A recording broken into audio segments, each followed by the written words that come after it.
Good evening, everyone. It's August 12th. Today we'll talk about Howl's Moving Castle that was aired on TV the day before yesterday. Yes, I had a haircut. Now, I look like the chairman of the Boxing Association or a Yakuza. I was so ashamed of my new hairdo, like Howl, and didn't want to be filmed. But then I thought, I'd give it a try. Tonight, we'll talk about the film featured in Friday Roadshow the other day, Howl's Moving Castle. I didn't think I'd talk about this film, but let's get on with it. So, the reference books. The most famous one is Alberto Robita's, The 20th Century. Hayao Miyazaki had always said that he wanted to make a film adaptation of this book. He's a Paris-based painter in the 19th century, or more like an illustrator or a novelist. He predicted the 20th century in a very humorous way. And the other book is a bit easier to read. It's called Future Days by Isaac Asimov, and the foreword is by Shotaro Ishinomori. I recommend these two books to those of you who are interested in films like Howl's Moving Castle or the works made during the Laputa Castle in the Skies era. Other than that, of course, basically we have Ghibli's textbook, series published by Buge Shunju. 2 or 3 days before, Ghibli's textbook, The Tale of the Princess Kaguya, was released. In it, Ghibli producer Toshio Suzuki wrote endlessly about why he never wanted to work with Isao Takahata ever again, and it's the best part. I don't know if this will help you understand the Kaguya story, but I was impressed with how a person could be so brutally attacked after death.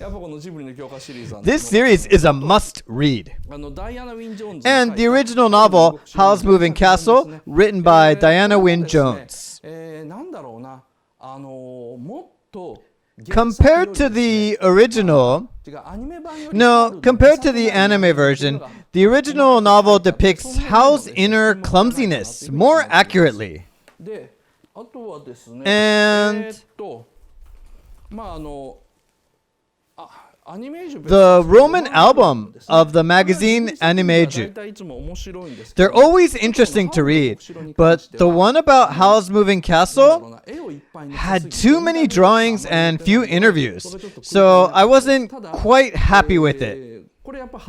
But you can't miss this because originally, Ghibli was owned by Tokuma Shoten. And albums or magazine books published by Tokuma go through severe checking. I personally think if the publications of Ghibli were the number one source, the publications of Tokuma should be the number 1.5 source. So, the terms I use here are mostly based on the Roman album published by Tokuma. And lastly, this is a storyboard of the Howl's Moving Castle. You've just got to buy this. You'll notice a lot more details by looking at it, and that makes a huge difference. So, if you're not satisfied with the Miyazaki film, you should look at the storyboard. Today, we'll look at the storyboard and talk about the film step by step. Howl's Moving Castle was aired the day before yesterday, but before that, The Girl Who Leapt Through Time and The Boy and the Beast were aired 2 weeks in a row, both Mamoru Hosoda's films. Originally, Hosoda was assigned to direct Howl's Moving Castle as his debut film. You can still see some of his drawings It was drawn for Ghibli's film, Howl's Moving Castle, and it is labeled Part A. And it's about 2/3 of the whole thing. Hosoda claims that he was sacked, while Miyazaki says the crew ran away, that they broke up, whereas Suzuki never gave a clear answer. So it remains unclear. I was interested in Hosoda's version, so I expanded the storyboard to see how he did it. And when you look at it, it's set in the modern world. You can see a modern car parked in front of Sophie's shop. And Sophie wears glasses. She wears glasses while working, and she's struggling to find her own path. And it's not bad at all. It might have been more interesting to set it in the modern world, because this piece, I describe this piece as Ghibli's first mop-up picture film, because it was unpopular in Europe. In France, an art exhibition featuring Spirited Away was so popular that people flooded in, and Ghibli advertised Howl's Moving Castle during that time. However, compared to The Princess Mononoke and Spirited Away, Howl's Moving Castle was unpopular. Well, slightly unpopular. The reason for that is because it wasn't a story about Japan. Europeans wanted to see the modern Japan through Hayao Miyazaki's lens. They felt let down by an imitation of Western culture. Miyazaki was very disappointed by this response. Since Hosoda's version was set in the modern world, maybe things would have been different if they had adopted his version. Even Miyazaki wasn't sure whether he should take it to Europe. For instance, he didn't know what to do in the first scene where Sophie goes to town. In Europe, in the 19th and early 20th century, women never moved their arms or shoulders. So he made her walk with her upper body still. But that made her look a bit cold. So he decided to make her walk like modern Japanese people, with both of her arms loose. But eventually, some people actually complained, to Miyazaki's chagrin. I wish Ghibli published the whole storyboard of Hosoda's version, but Ghibli's so strict about disclosing this information. Next opportunity will be when Miyazaki dies. And the last opportunity will be when the producer Suzuki dies. Oh, we don't have time for all this. Miyazaki's version of Howl. Well, it's more like the finalized version of Howl. When I saw it for the first time, I mean, this is the impression I got when I saw it the other day. But Howl is basically Miyazaki's alter ego. So, like the comedian Sugi-chan, he's like, I'm wild, on the surface. But Miyazaki is vulnerable inside. And the scary witch, Madame Suleiman, is Takahata. Takahata, who treats people like things. Whereas Sophie is like Miyazaki's wife. People say that the reason why Miyazaki goes home, no matter how busy he is because his wife is waiting for him at home. Well, that's what I think. We'll talk about this in the second half. First, I must talk about... He's a devoted husband? Well, if you hear my lecture to the end, you'll understand what I mean. He's not a devoted husband in the ordinary sense, but it is obvious that he is a devoted husband in his own unique way. This Howl's Moving Castle had mixed reviews, almost for the first time in Ghibli history. Some people were moved, but some people complained. At this point of his career, Miyazaki began to believe that animation was for kids, and it should be fun and filled with hope. This was something he believed firmly. But at the same time, he wanted to make a film that was bittersweet and allowed adults to reflect on their lives. So he created a story with two layers. Kids see it as a fun story with a happy ending, while the adults see it as a bittersweet story that touches their hearts. You can see this double structure in Miyazaki's latter films. His early films like Nausicaa of the Valley of the Wind or Princess Mononoke had two characters with different views confront each other. It's like the idea of communist revolution that Takahata loves. Miyazaki adopted thesis, antithesis, synthesis into his story. So, Princess Mononoke is a story about a conflict between the world of Mononoke and the human world, and shows the impossibility of their coexistence.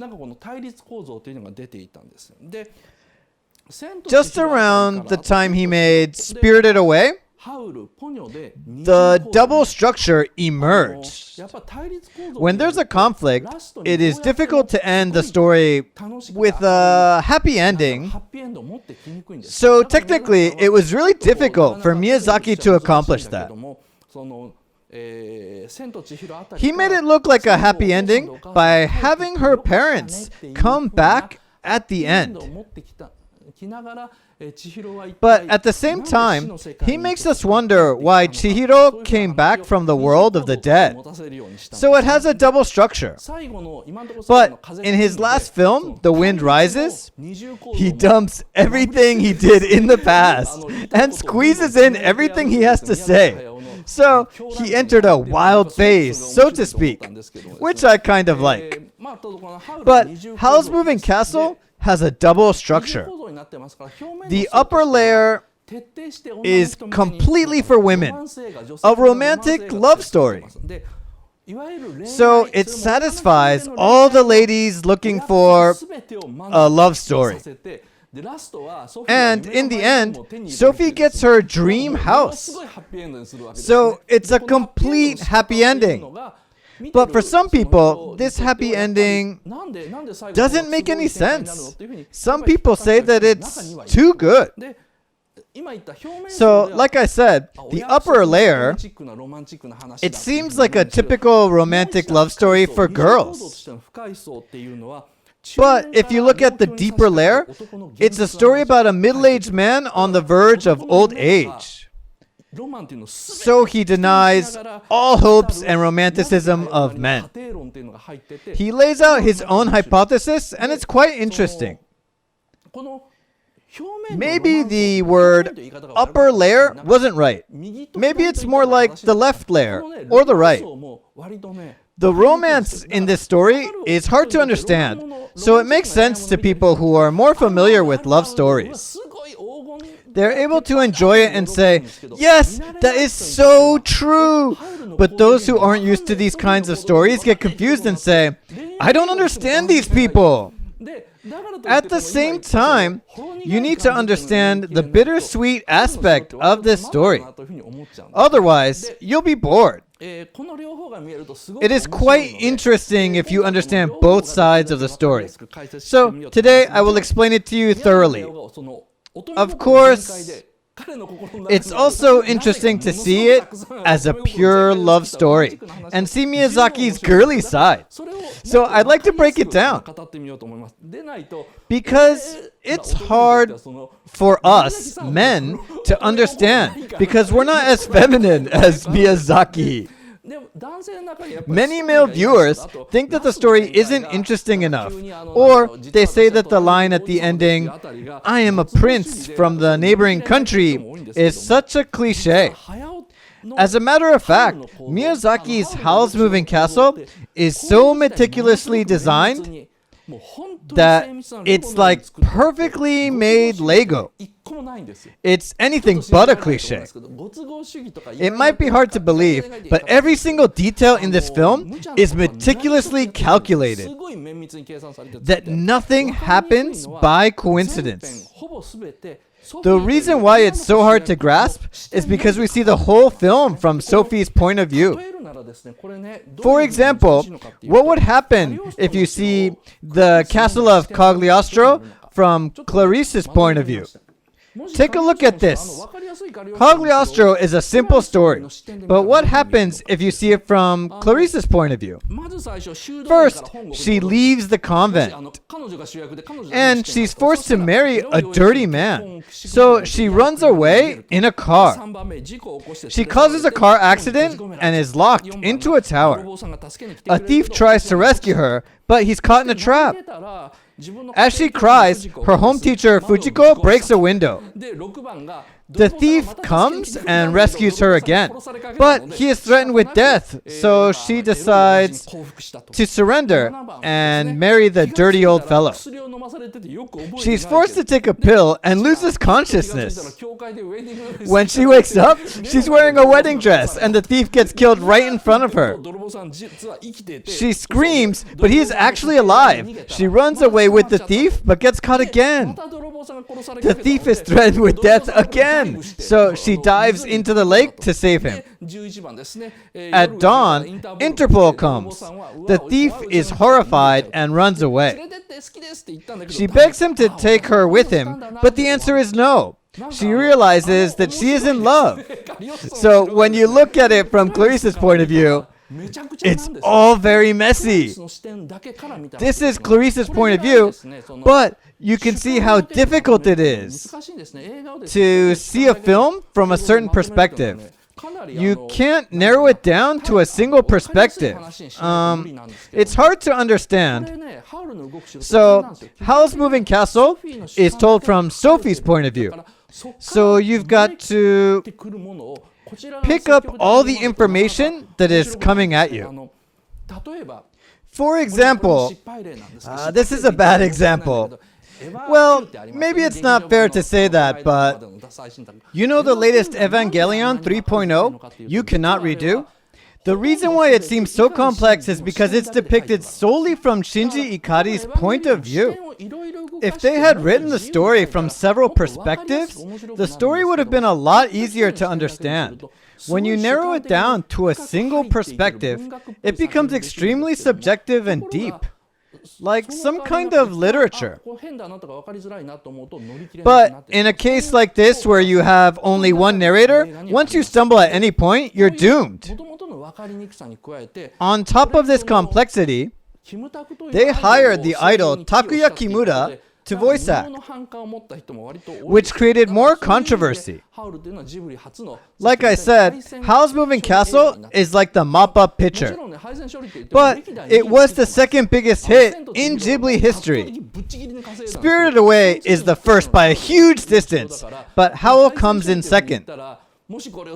Suzuki would probably be furious at the term a mop-up picture, but Ghibli was having great success with The Princess Mononoke and Spirited Away, and was doing very well, setting new records one after another. But for the first time, they stumbled, and this is a failure Suzuki doesn't want to admit.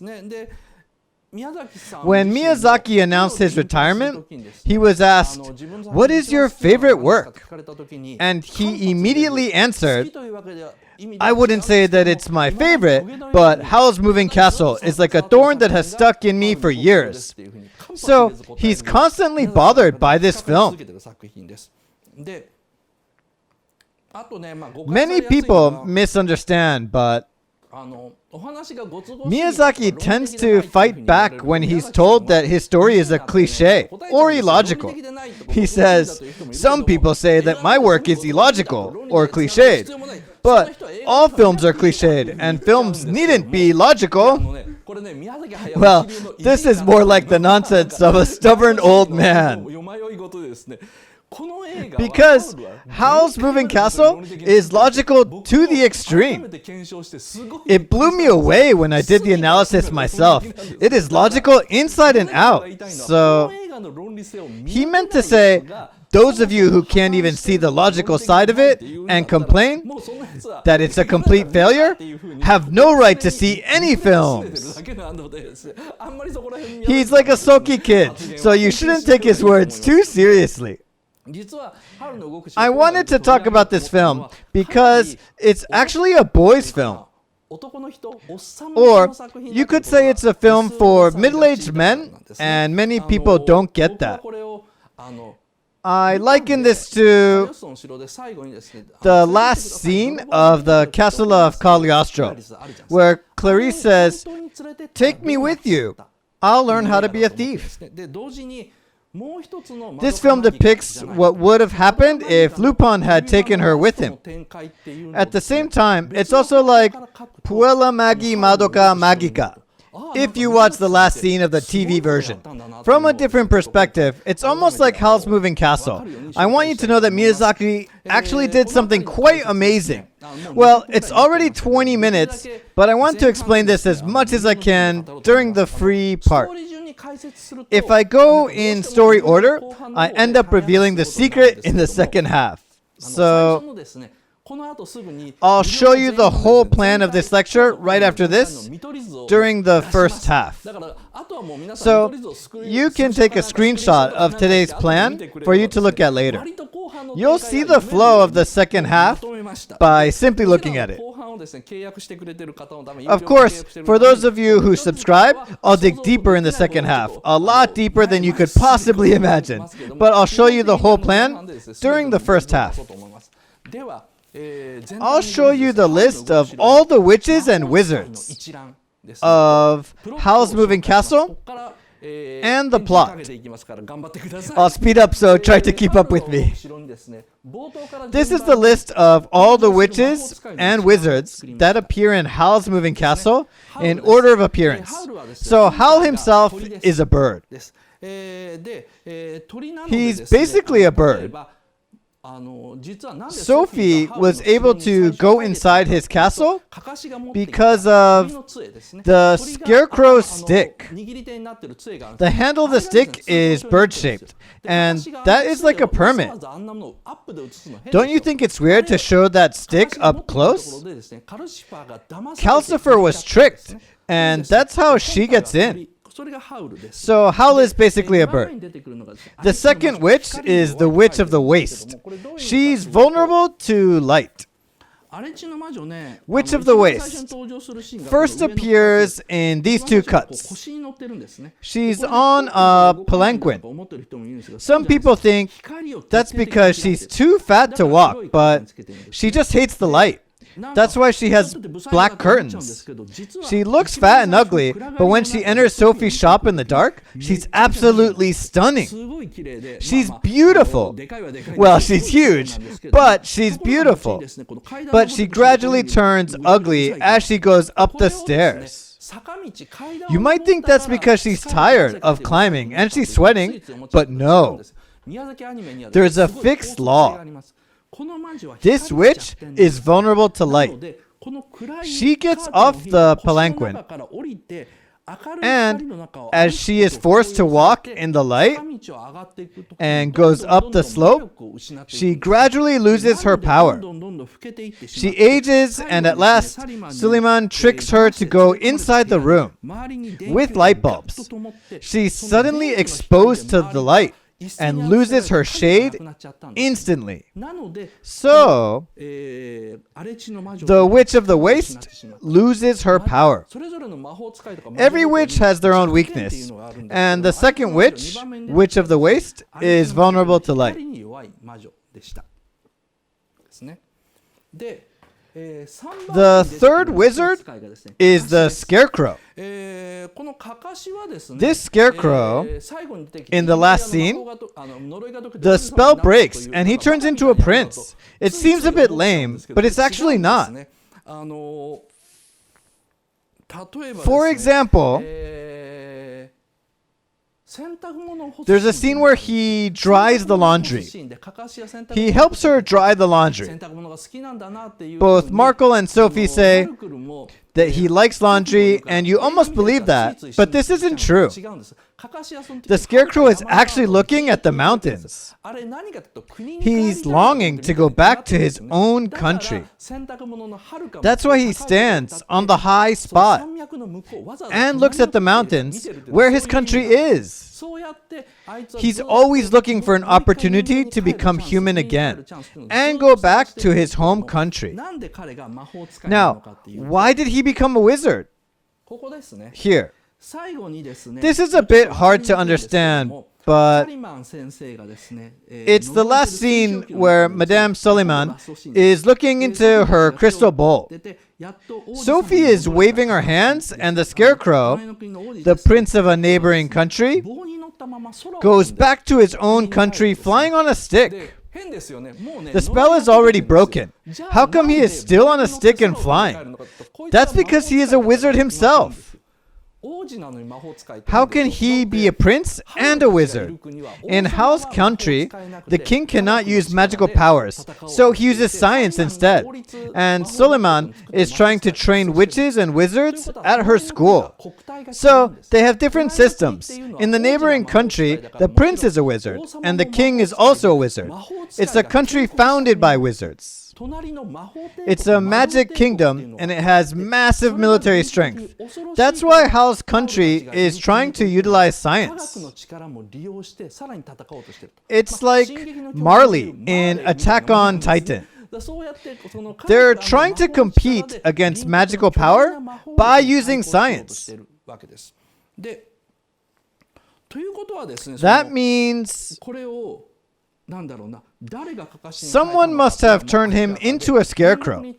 Of course, it's Howl's country who attacked the neighboring country, and it's probably Madame Soliman. I'll explain it later. The fourth wizard is Markle, the boy who's always with Howl. I don't have much to say about him. He's an apprentice. Howl's Moving Castle is picking a fight with Disney's Fantasia in a way. The scene where the stars fall around the young Howl. It's almost exactly the same as the scene in Fantasia where the water fairies fly. It's almost like saying, hey, I'm better than you. When you look at the release date, Harry Potter and Fantasia were released roughly during the same period. He's competing against the traditional animation and trying to show the correct answer. He's also trying to compete with Harry Potter by saying, no, this is what real magic looks like. It's kind of cool how he picks a fight.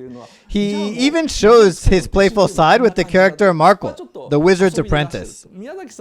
As soon as Miyazaki had Markle, Calcifer, and the dog in his storyboard, he said, the kids are gonna love this film.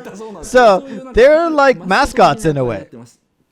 The fifth wizard is the flying monster. This is the monster with a silk hat who fights with Howl in the middle. Howl says to Calcifer, they're like low-ranking wizards. I bet they can't turn back into humans anymore. They're also wizards, so probably they're wizards from the Magic Kingdom. They've been under so many spells that they can't turn back into humans ever again. Since they're wearing silk hats, well, Howl is from Germany, or a place called Colmar or Strasbourg, the Alsace region near the border between France and Germany. This border moves once in 30 or 50 years, so this region moves within French and German territory. This is where the story is set. Because they use German in all the posters, I guess it's now in German territory. Whereas these creatures who come and attack wearing silk hats are probably from a country like Britain. Next, the dog, Hin. How can a dog be a wizard? When Miyazaki wrote the proposal of this film, he described this character as a human dog. Madame Suleiman tells this dog to serve her for the rest of his life as her spy. I don't know if this is supposed to be a punishment, but at the end, when Hin laughs at Suleiman's blunder, she says, "You unfaithful two-timer!" Suleiman uses the word unfaithful instead of the word traitor, which means that Suleiman basically considers all of her servants as her lovers. She treats her lovers like puppets, makes them fall in love with her and exploits them. That's my personal opinion. So you can always sense this dark emotion in every scene. So why did he call it a human dog? There's a scene where Sophie climbs up the stairs with Hin, and he's extremely heavy. He's a lot heavier than she thought. That's because he's still a human, although he looks like a dog. That's why Sophie says, "Why are you so heavy?" and lifts him up with all her strength. Miyazaki made this scene to reveal this secret. Instead of saying, "You're heavy," she says, "Why are you so heavy?" You can see the cruel side of Suleiman here. She turned a human into a dog to serve her for decades. Hin shows the cruel side of Suleiman, but you can also see the double structure here.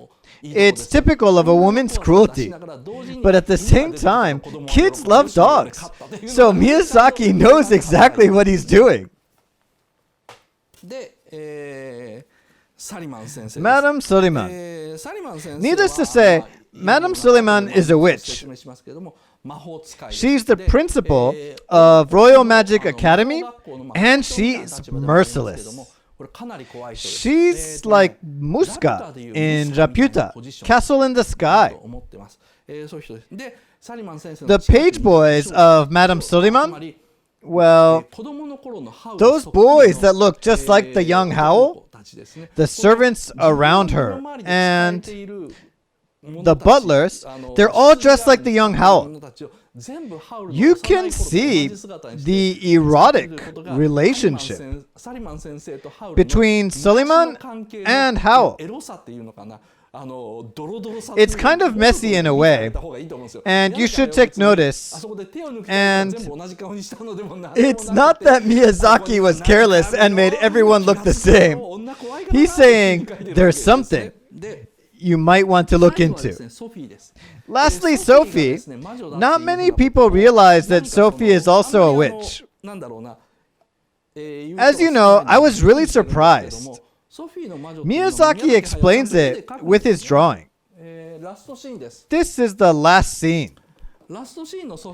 From the very first scene, when Sophie goes out, she always wears a straw hat, and there's a red ribbon on it. She always wears a red shawl too. It's a sign that she's always a young girl, even when she's old. But in the last scene, the ribbon suddenly turns black.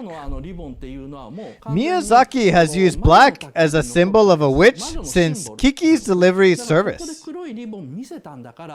Miyazaki shows this clearly by drawing a black ribbon so that he doesn't have to explain. This is actually the proof. So there are 9 different witches or wizards all together, including Sophie. So keep that in mind. How could I know? Yes, people don't realize it. Miyazaki's films are so complex. It's all calculated. That's why they're so interesting. Now, it's already 30 minutes, but I'll continue. I'm going to explain the story and the plot. I'll explain the difference. The story is usually the scenes laid out in order like the storyboard. They're in the right order. whereas the plot is laid out based on cause and effect. So for the plot, the scenes are laid out according to a timeline, and the story focuses on how to present this.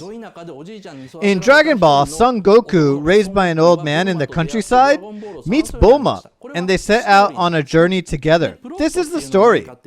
The plot goes like this. A long time ago, there was a lost child of Ryu tribe on planet Namek. The good part of him became a god, and the bad part of him became the evil king Piccolo. Frieza, who dominates the universe, conquers the Saiyans. The Saiyans send Kakarot, who later becomes Son Goku. Plot is laid out based on time. The incident that happened before is always what triggers the next incident. So you can see the cause and effect. Story is more about how you present it. The rhythm of the story changes in the middle. There's part A, B, and C in this film, but usually Miyazaki's films end at part B. As you can see, there's 2 lines in part A, 3 lines in part B, 4 lines in part C. It goes on to part D and part E and goes on and on. At the end, the words can't fit in anymore. The number of words grow towards the end. This is because when Miyazaki was making the storyboard, he realized that the individual cuts in part A were too long. They were 10 seconds each. When Suzuki asked him about this, he said, "Damn, Sophie is so old and slow. I became slow as well." He couldn't change that anymore. So each cut is very long in part A and part B. But as you reach the second half, it gets much faster. That's because they were trying to get back to 6 seconds per cut. Each cut becomes shorter and shorter as you go along. So it speeds up. In part A, Sophie falls in love with Howl at first sight. She is turned into an old lady by the spell of the Witch of the Waste. In part B, she starts working as a cleaning lady at Howl's castle. Howl is summoned by the king. Howl is disappointed by the color of his hair. In part C, Howl is scared of both Suleiman and the Witch of the Waste, and he sends Sophie instead. When Sophie arrives at the palace, the Witch of the Waste turns into an old lady. Howl runs away from a magic fight. Sophie takes the dog and the old lady home. These are part A, B, and C, half of the story. Like I said, this story is told from Sophie's point of view. This is hard to see because Miyazaki at some point decided to cut all the scenes that have nothing to do with Sophie's romance. When you look at it closely, it's all there. But, for example, in the TV series Sanadamaru, all the scenes of Lord Nobunaga Oda's prime were cut out from the story. Those scenes were cut just because the protagonist, Nobushige Sanada, wasn't in them. Instead, the story covers the era of Nobunaga and the following years up to the summer siege of Osaka from Nobushige's point of view as he grows up to become a warlord. So if you don't have the basic knowledge of this period, it's hard to understand. And the suicide of Nobunaga is only described by the narrator. But in Howl's Moving Castle, there is not even a narration. For example, if the story is told only from Nobushige's girlfriend, Kiri's point of view, and just added some narration to it, everything would seem so abrupt. The viewers would lose track of history, and everything would become oversimplified. That's what's happening here. Now, This is very important. Take a look at this. This is the plot of Howl's Moving Castle. It's not told in the film, but here it is. This plot will allow you to understand more about this film.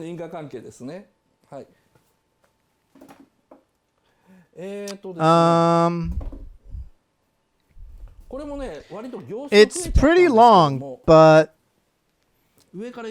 I'll read from the top. Let's look at the plot of Howl's Moving Castle according to the timeline. You can take screenshots if you want. The neighboring country is a kingdom founded by witches, a magic kingdom. Because the prince is a wizard, they have state-of-the-art magic. Sophie's country competed with them using science, like Marley in Attack on Titans. Howl's uncle tries to finish writing a magic scroll, but dies. This is important. This means that when Sophie travels back in time to Howl's childhood, you see a paperweight here. And the paperweights are shaped like gun batteries and all the other things Howl loves.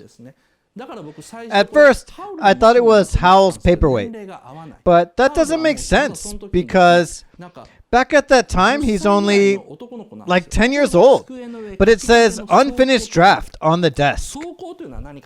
The draft means a manuscript that is set to be published, but that has not been published yet. So that means that this belonged to his deceased uncle. This scene is at the end of part E. This wizard uncle died before he was able to publish his book. It has not been published yet, so it's a draft.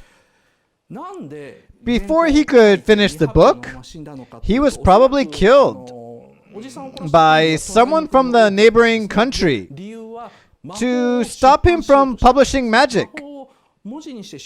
If magic was published, this magic kingdom would lose their superiority over the other country. That's when the relationship between the two countries worsens. You've got to understand this point. Otherwise, you won't understand who the enemy is. It's hard to know whose side Howl is on. Is he on Suleiman's side or the neighboring country's side? He's attacking almost everybody. That's because he hates the magic kingdom that killed his uncle, and he also hates Suleiman, who tries to control him. So everybody is the enemy. So first, you must know that Howl's uncle died before he could finish writing his magic scroll. Otherwise, you'd be lost. So Howl doesn't like the magic kingdom. The king of Howl's country, who never appears, saw the neighboring country as a threat and ordered Suleiman to establish the magic academy where Howl studies. Next, the night when the stars fall. The night he makes a contract with the falling star. It's important to remember that Sophie named the star Calcifer. So, when the star falls and they make an agreement to share their hearts, Sophie says, Howl, Calcifer, so that the two can hear. She says, I'm Sophie, I'll see you in the future. Calcifer has already made a contract, so Calcifer hears this too. So there's a cut where Calcifer and Howl look at Sophie. So at that point, Sophie is also included in that contract. That's why he was named Calcifer. And it's depicted quite carefully. You wouldn't understand this if you don't look at it in order. Then, Howl runs away from Suleiman. Suleiman is shocked. You'll see this later, but Howl leaves Suleiman because he has made a contract with Calcifer and gained power. That's how he escapes the academy. Of course, Suleiman tries to stop him, but there is a scene that explains why Suleiman is in the wheelchair later on. When you look at the feud between the two later on, you can see that Suleiman was extremely heartbroken. It's easier for you to understand the story when you look at it this way.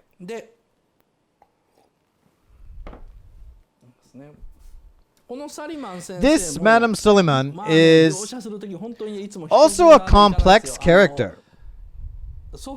When she says to Sophie, "Hal cannot stay that way. He's problematic," she hides her face with her stick as she talks. A villain must always hide her face. When Suleiman does evil things, she always uses her stick to block the sight of human beings. She might be using some magic to affect Sophie, but above all else, she just looks so cruel. Suleiman is in a wheelchair after the first combat with Howl. 50 years before, a female student ran away from Suleiman and became the Witch of the Waste.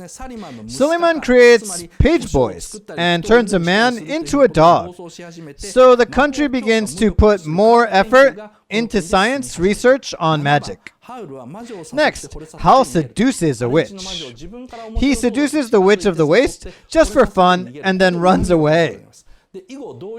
He repeats this behavior with many girls. Suleiman attacks a prince and turns him into a scarecrow. I call this the Sarajevo incident because basically this story is about World War I. As the assassination of the Prince of Austria led to war, this war in the story is led by Suleiman herself.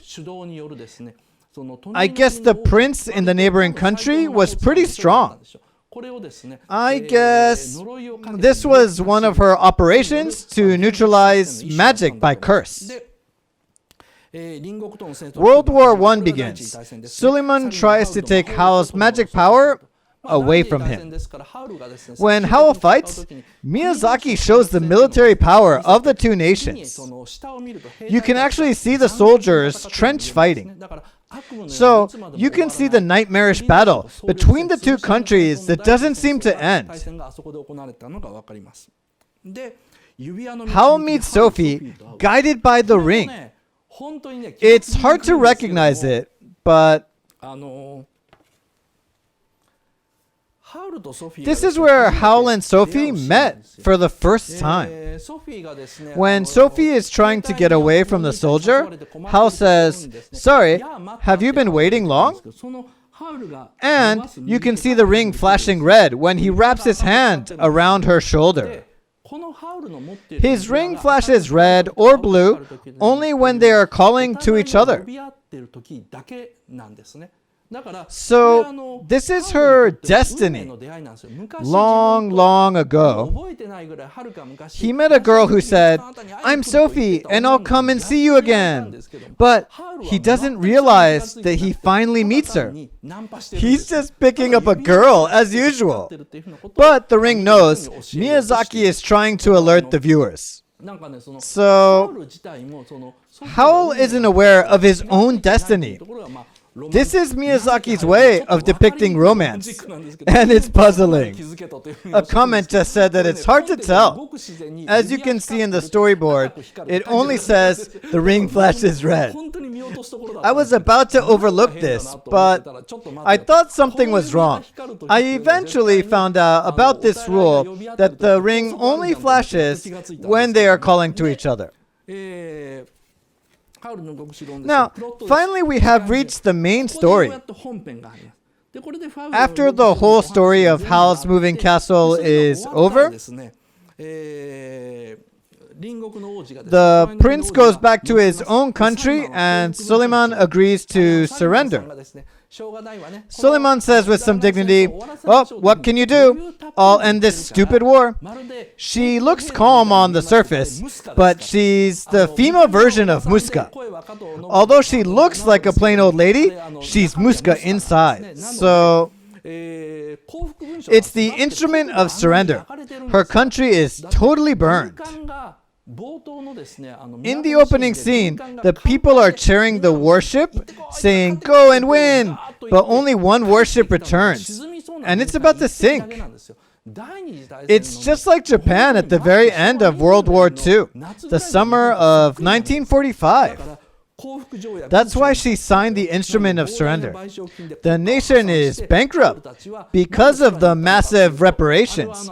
Howl went up in the sky because he could no longer do business in his country. It's just like Germany post-World War I.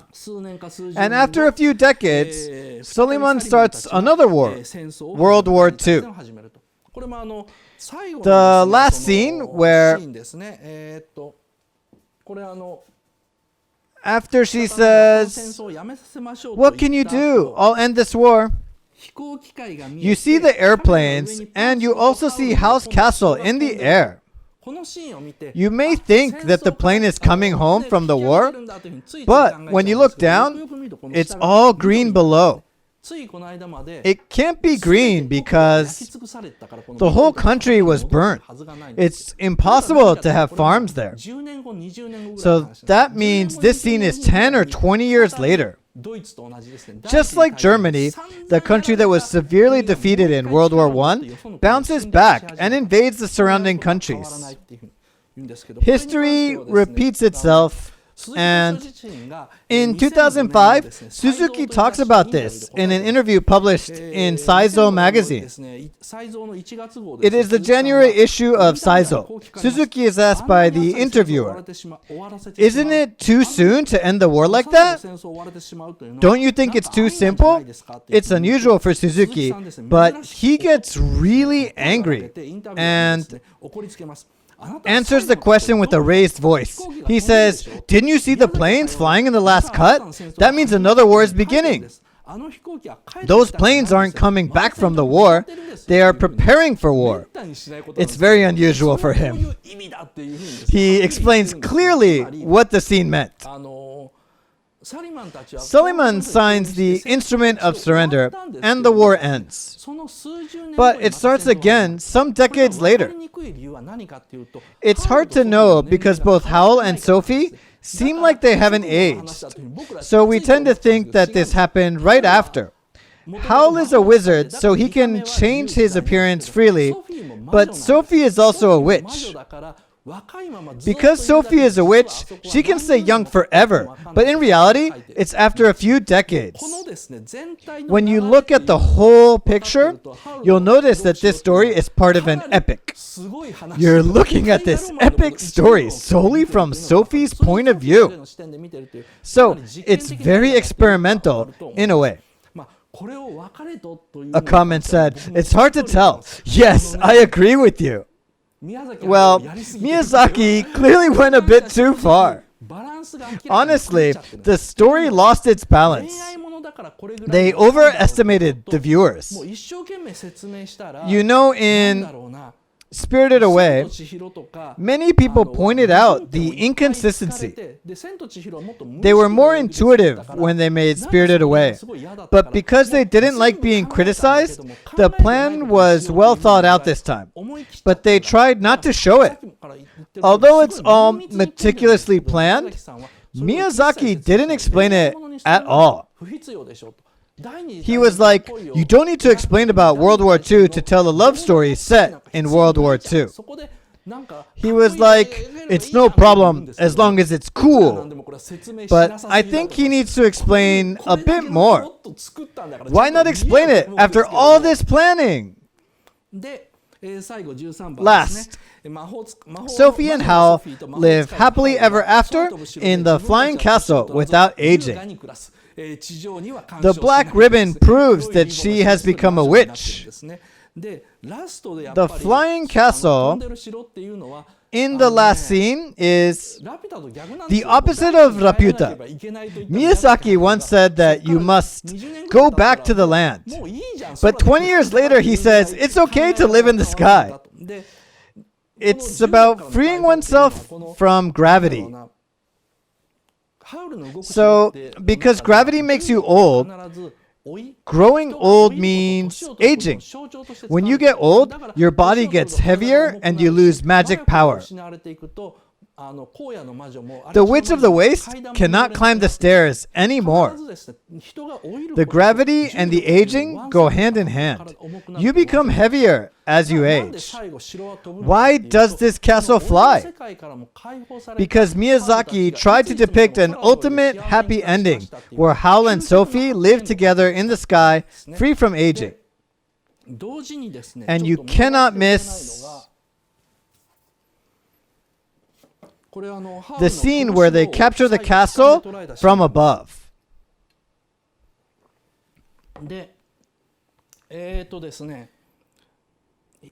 You'll notice something strange. The old lady reading a book, Hin and Marco. Everything looks completely natural, except for this flag. There's an apple tree drawn on it. Well, a tree that looks like an apple tree. And there's quite a deep meaning to it. I thought about it and I figured out pretty soon that this is a pun. Ringoku means neighboring country. And Ringo means apple. The prince in the neighboring country who said, "I'll eventually come back," lives in this room. Sophie welcomes everyone she likes into her own family. It's a family, so she could have had her own sister or her mother. But instead, she welcomes the people she likes, or the people she has kissed, into her own family. She's in the midst of happiness, where the time has stopped. This is the ultimate happiness for girls. That's the message. And he makes it very subtle. If you show the prince of the neighboring country, it just becomes too graphic. So he shows the flag instead. So I'll end the explanation of the whole structure and plot. Now, this is the end of the first half. We'll talk about this in the second half. But this story is about Howl being controlled by three witches. Suleiman, Witch of the Waste, and Sophie. I'll explain how Howl was influenced by these three witches. Like I said, this is a story about what happens if Claris goes on to live with Lupin. It's also similar to Madoka Magica. I'll talk about that. This is the end of the free part. Let's see the result. I had so much information to share with you, and I'm sorry that I had to talk so fast. I assume that you have already seen the film, so that's why, it's always the same, but everybody only sees the surface of the story. Sometimes it's better that way, but you can stumble at certain points because it doesn't make sense. Now the result. Thank you. The second half will be scarier. Next week, on August 19th, we'll discuss Osamu Hayashi's theory that you don't need friends. And we welcome any questions, so please submit your questions. On August 26th, we'll discuss My Neighbor Totoro. On September 2nd, we'll talk about rockets. Well, take a look at the life of Von Braun. On September 9th, we'll talk about the book Homo Deus, which will be released soon. And I think it's going to be a huge hit. Our goal is to provide a lecture more worthy than what you pay. I'm going to San Francisco tomorrow, and I go to a place called Disney Family Museum. At the end of the 1980s, the Disney family was kicked out of the company so that Disney wouldn't go bankrupt. So they were angry and took all the relics of Walt Disney and Roy Disney and made this family museum near the bay in San Francisco. And it's pretty deep. I'm going there for work, so I'll tell you about it soon. Let's switch. Thank you for watching until the end. I am the most famous Otaku King in Japan, Otaking Toshio Okada. I started planning to talk overseas about animations and movies popular in Japan in English. Before long, I'm planning to add English subtitles to movie talking in Japanese, so please look forward to it. If you ask a question in this comment field of this video, maybe I will talk about comments as a theme. We welcome the people who are interested in the forefront of Japanese otaku culture, and those who want to hear stories of interesting animations and movies. So please subscribe our channel. If there is good relation, I will get better and I will do my best. Thanks.